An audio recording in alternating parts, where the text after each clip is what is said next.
back to my channel. So I have to say, the actress who plays Ruby's white counterpart is really good because she was also the racist sheriff.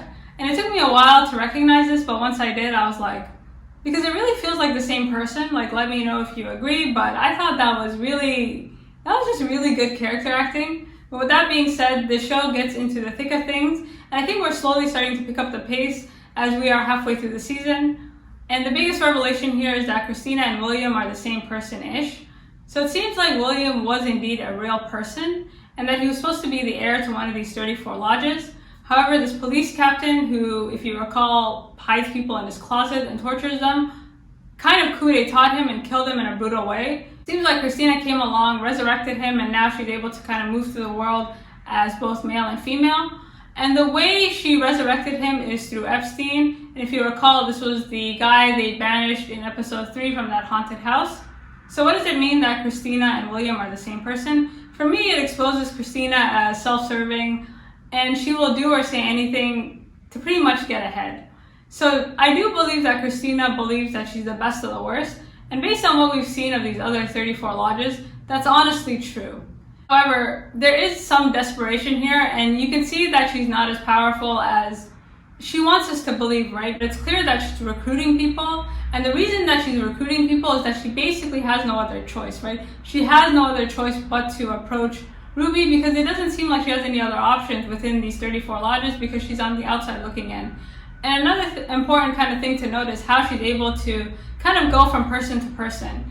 And it's suggested that this Epstein person, this horrible man that experimented on black bodies, is how she's able to do it. It seems like her magic trick is drinking vials of blood. But besides the point, there's this whole kind of conversation about metamorphosis and advancement. And you have to remember that Christina's father, like the whole point of all his experiments, was to open up the gates of Eden and kind of return to paradise. And through Christina's father, or like what we can kind of see of this cult, is that they believe there's a hierarchy. And even with this infighting, right, like the 34 lodges don't all seem to be at peace with one another. And there seems to be this fight to determine who's in charge, who should be in charge. But with all that being said, it seems like they really believe there should be an order to things. And Christina, although she's on the outside looking in, she kind of thinks the same way. And I like how the show shows how embedded racism is, because it's not just physical actions, right? It's not just putting black in front of a doorstep. It's also like psychological. It's like these kind of deep-seated beliefs. Now, I do believe that Christina, in terms of feminism, yeah, I can kind of see what she's saying in terms of like, this is just a boys' club, but it seems like that's the only way that she's able to relate to anyone. And it kind of gets further exposed when she offers Ruby, I guess, the opportunity of a lifetime. Now, you have to remember, you can kind of forgive the fact that Christina goes from woman to man, because to be honest, there are spaces that she couldn't otherwise occupy unless you are a man, and that's true to this day. However, she's not offering Ruby the same opportunity, right? Like if she was offering Ruby an opportunity to go from a black woman to a white man, that would be interesting. But she's offering her an opportunity to go from a black woman to a white woman. And this again highlights this embedded racism, because there's this whole conversation about what would you do if you're uninterrupted? What would you do if you could do anything in the world? And the idea, I think, being that no matter how hard you work, you will never be as good as a white woman. And this is kind of exposed through Christina. Like, let me know if you agree, but that's kind of what I got out of it. Okay, so why Ruby? Why does she approach Ruby? I think it's out of desperation. I think she needs to recruit people to kind of basically keep power. But again, we're not quite sure why specifically she's targeting Ruby. And at the start of the episode, Ruby wakes up as a white woman. And if you recall, just before she kind of transitions back into Ruby, there's this voiceover, and this voiceover is describing this animal who sheds its skin and essentially becomes a beast, right? Like it starts to devour other animals. And I think the whole point of, especially now that we're at the halfway point, like appearances can be deceiving, and it's kind of like who will devour who at the end and who's really in control here. There are people who think they're in control like Christina, but who's really the threat? Ruby kind of gets this opportunity, quote unquote, of a lifetime to kind of walk the earth as a white woman. And it's really funny how Christina pitches this idea.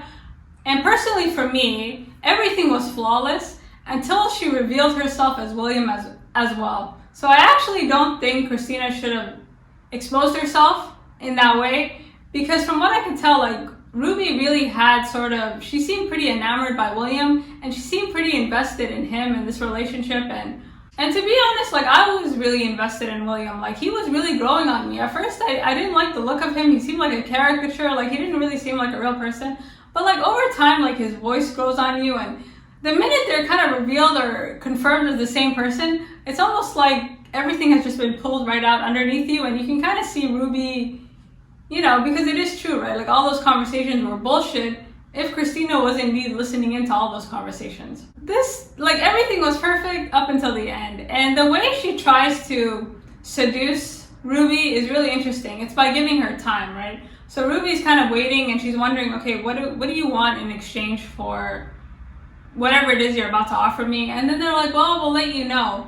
And in the meantime, she's able to kind of walk the earth as a white woman. And I think the idea in terms of giving her time and kind of presenting her with what it is they want from her at the end was really an attempt to kind of get her hooked, to kind of see what the world was like on the other side.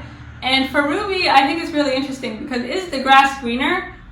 Yeah, but it's greener unfairly, right? So she's kind of walking the earth as a white woman, and I think by the end of the episode, it actually makes her a stronger black woman, right? Like, it doesn't get her like, oh my god, if only I was white. Like, she doesn't get, basically, I feel like the experiment fails, and Christina doesn't really get the reaction out of Ruby that maybe she was hoping to get, but that's up for debate. And I think there's a bit of hubris here, right? Like, Christina really is flying too close to the sun, and she assumes, what's that saying? Like, if you assume, you make a fool out of you and me, or something like this. She just assumes a simplicity to Ruby and Letti and the people that she approaches, and I think she gravely underestimates what their motivations are or how they kind of see the world, right? While we wait for Christina to reveal her true identity, we're kind of watching Ruby live life as a white woman. The whole show is about magic and sorcery and things like this, but when you contrast Ruby's experience as a black woman to a white woman, I mean, that's all the magic you need, right? Like, that's the highest currency of all. And she's kind of left to her own devices, right? So Ruby kind of takes this offer to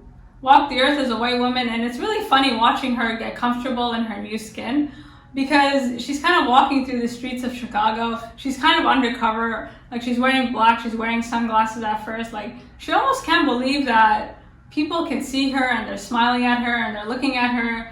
And one of my favorite parts of the show is their use of voiceover. And there's this whole voiceover as Ruby is trying to get comfortable in her new skin, discussing, you know, black girls who have contemplated suicide when the rainbow is not enough. And I thought this was really wonderful, right? Like, she's kind of walking through the streets, she's living her best life. She doesn't have to pay for anything, she doesn't have to worry about people spitting in her drinks. And this whole voiceover is basically about seeing black women not as like secondary characters, not as experiments, not as something that's other, right?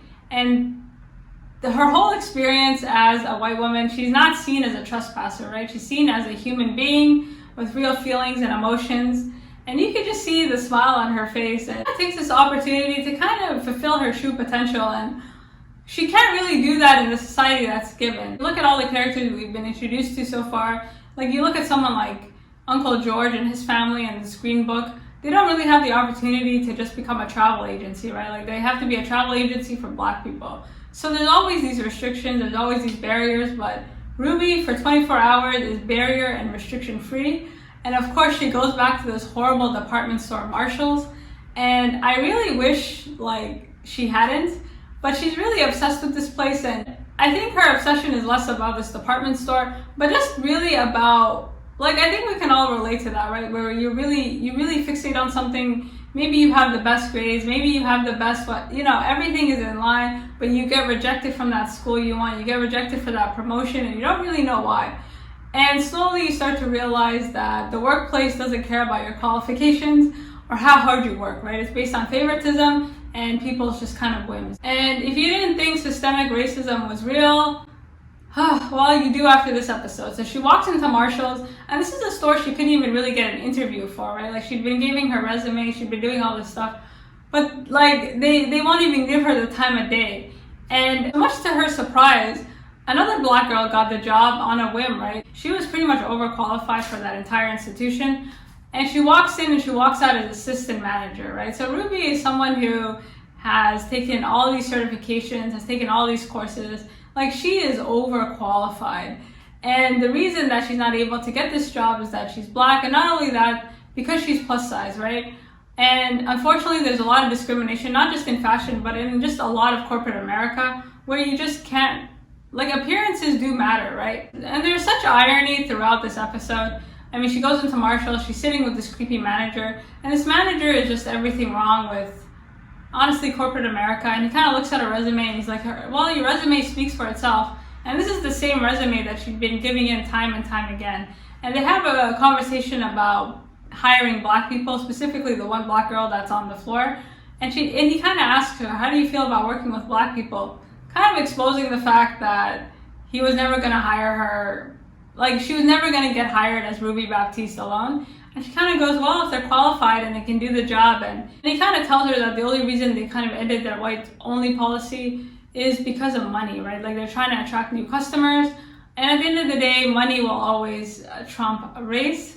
And Ruby's kind of looking at him like, and I think Ruby is still in a trance, right? Like, she can't believe that she's able to get this job. And this is really a dream job for her, because throughout that interview, like, she's really confident. She's kind of imagined this interview several times over in her head. And I think she's really excited, and we can all relate. And she kind of tells a story of how her mom used to take her and her little sister to the store, and she loved the smiling counter girls. And this is something, she always wanted to be one of these counter girls that kind of made everybody else's day.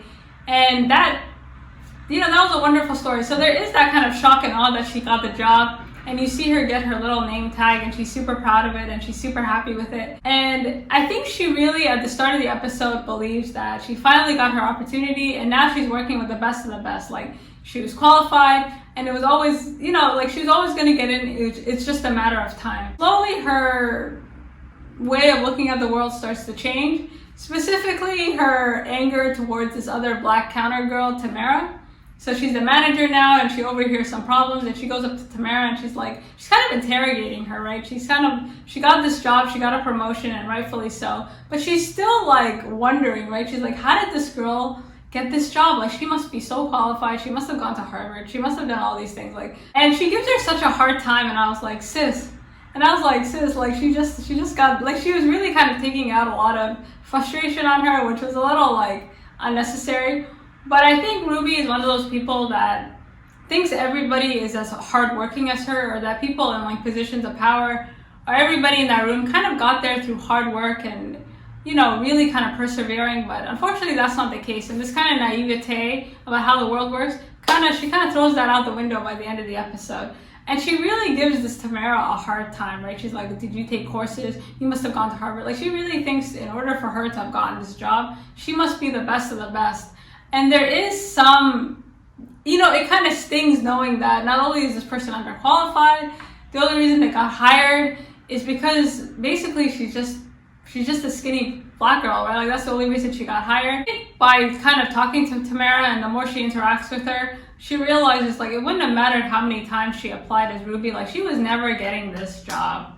And this illusionment starts with Tamara, and it kind of ends with Tamara as well. And as assistant manager, like, she's kind of in this comfortable place, right? She's no longer the one being looked at as a trespasser. People are smiling at her. People are looking at her. I think this disillusionment continues because when you compare Tamara to all these other shop girls, like, there are just so many issues, right? So there's this one scene where, as assistant manager, she's kind of, supervising people. And if you're watching Ruby in her job, like, she really does her job, right? She kind of looks around and says, okay, guys, we have to get back on the floor. Like, she would have made a great manager. So really, their loss. And there's this whole conversation about Tamara and how many people had kind of left the company because they'd hired this Black girl.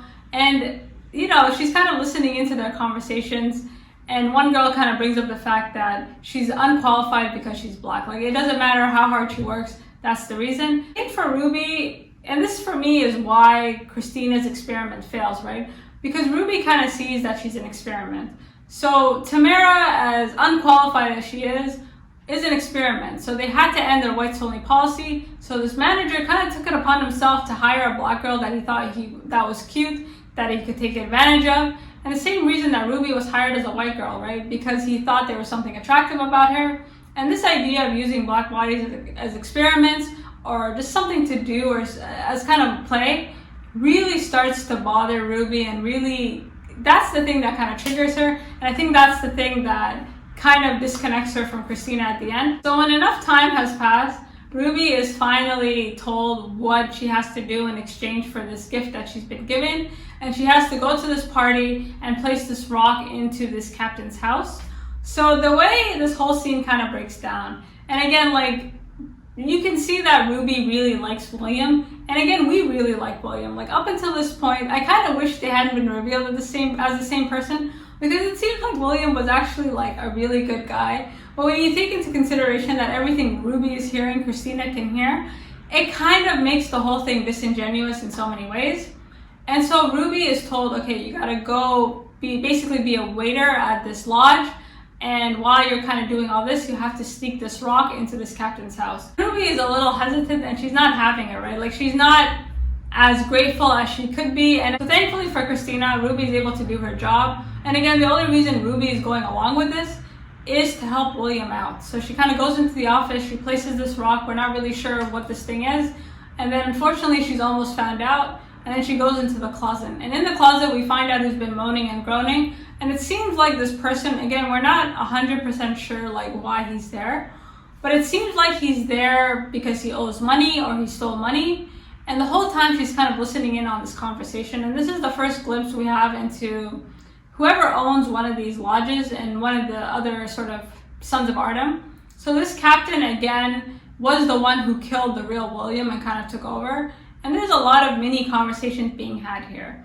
So if you paid attention to detail, you will notice that when the police captain took off his shirt, it seemed like he had a black chest.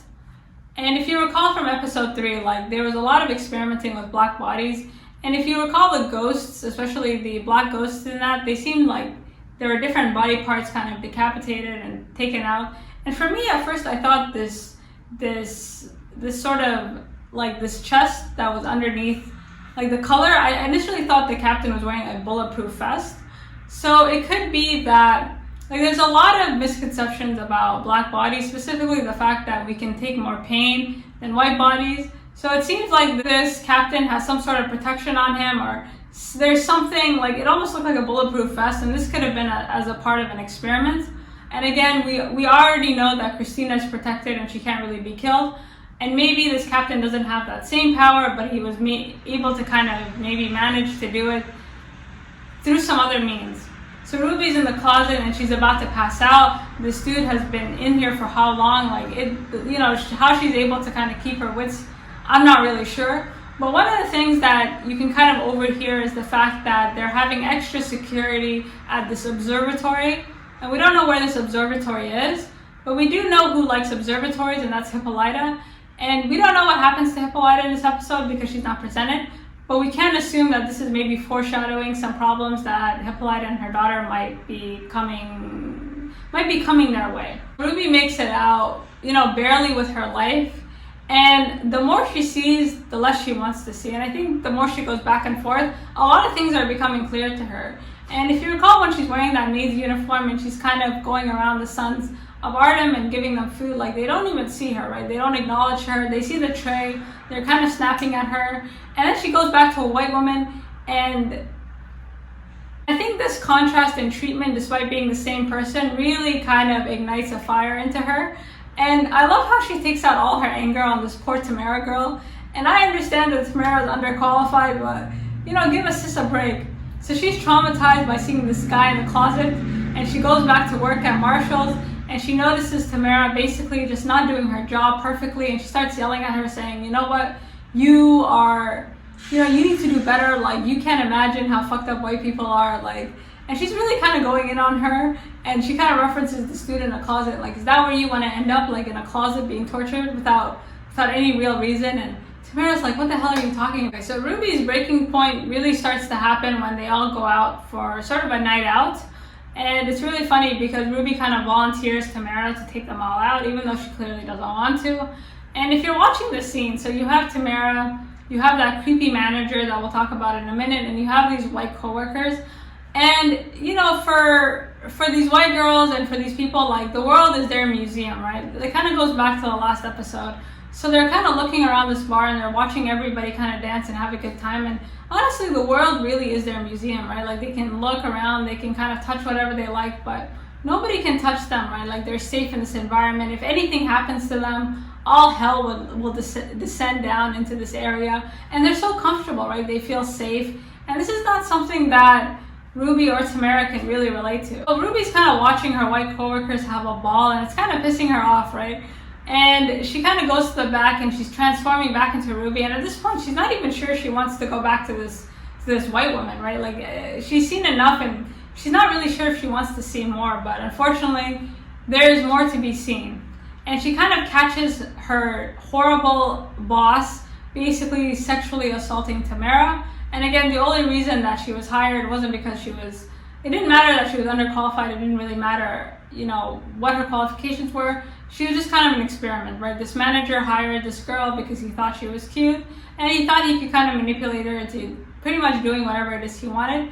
And that just sets Ruby off. And I think Ruby had been projecting a lot onto Tamara, and that projection kind of ended when she saw what that dirty man was doing. I guess the question this episode asks is, who is Ruby uninterrupted? And Ruby is vengeance uninterrupted. So she goes to her manager under the guise that she is quitting because she's in love with him, and then she anally assaults him with a stiletto. And you guys let me know what you think, but for me, I think it was just kind of enough's enough. We are not your experiment. You are not in control here. And what I find very interesting about that scene wasn't even that she assaulted him, was the fact that she allowed herself to be revealed as Ruby Baptiste. And that, for me, was just the breaking point. And that manager was really something else, but there was something cathartic about that scene. Like, I don't actually think it defeated its purpose. I think it was a fine line they walked, but they walked it pretty well. I think it's safe to say with that assault, that was Ruby's last day at Marshall's. And I think this whole experiment in terms of trying to figure out, is the grass really greener? Ruby kind of realizes that she will never get the acceptance and the sort of accolades that she really deserves from this community. And she's gonna have to kind of create her own community and create her own space. And she's kind of done asking for things that she knows she deserves. So by the time Christina kind of reveals herself, like, so much has happened. And I really think Christina was kind of banking on the fact that Ruby would be so hooked into being a white woman that she couldn't possibly let this other life go, like knowing that the grass is greener for all the wrong reasons would kind of invest her into Christina or kind of be indebted to her. But sadly, that's not really the case. And I'm really interested to see how Christina kind of tries to use Ruby and how Ruby will kind of recognize that and react to that accordingly. But overall, I really enjoyed this episode, and I really liked how Ruby came out of it at the end. So briefly, I'm just going to touch on what happened with the rest of these characters. Montrose. I think it's funny that we went from being like really angry with him in the last episode to like kind of like low-key rooting for him in this episode. So he killed Yahima, and with that, Atticus beat the shit out of him. In this episode, like, all these characters are kind of separate, right? With the exception of Letti and Atticus, everybody kind of goes their own way. So last episode, Montrose killed Yahima, and they almost killed Montrose, and rightfully so. Again, I love how we went from being totally against him to kind of like really rooting for him.